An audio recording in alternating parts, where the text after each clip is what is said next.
This is TS1, the very first production TR2 to leave the standard Triumph factory.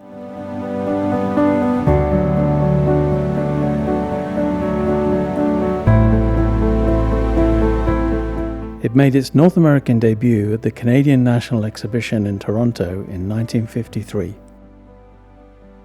American customers immediately fell in love with the design and performance of the TR2, which marked the start of an iconic range of British sports cars.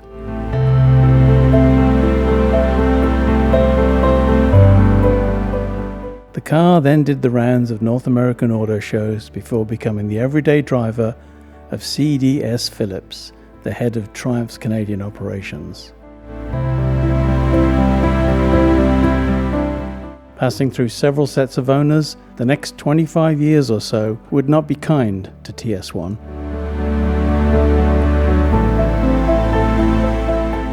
All that changed in 1980 when the car was acquired by Joe Richards, the founder and president of the Triumph Register of America. Joe spent the next 23 years restoring the car.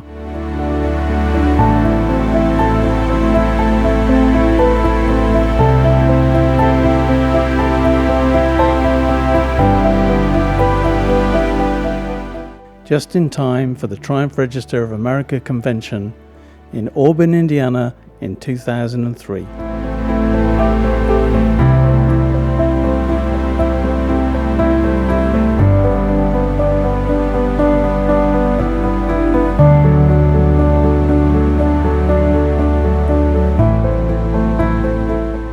In 2004, TS1 made the trip across the Atlantic to the place of its birth. The car was widely celebrated and united with TS2, the first right-hand drive production model. By 2008, the car was in Hawaii in the hands of collector Robert Smith. In 2010, it came back to the mainland to its current owner, Dr. Philip Hoops. By now, the earlier restoration was starting to show its age.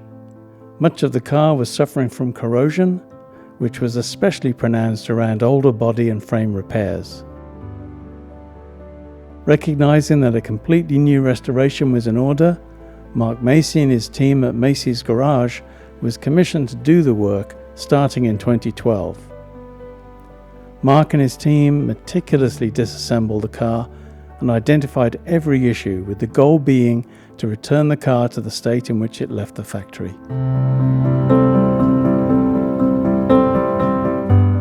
Only many hours of repair and replacement could bring TS1 back to its former glory. Wherever possible, existing items were repaired or rebuilt, and when necessary, new components and assemblies were fabricated.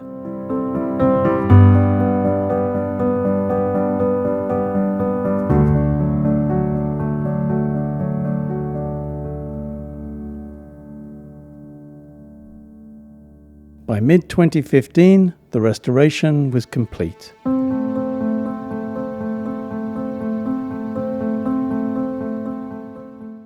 The result is a stunning and sympathetic restoration of TS1 as it was the day it rolled out of the factory.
And ever since, TS1 has travelled the length and breadth of the nation, keeping the memory and history of this pivotal sports car alive.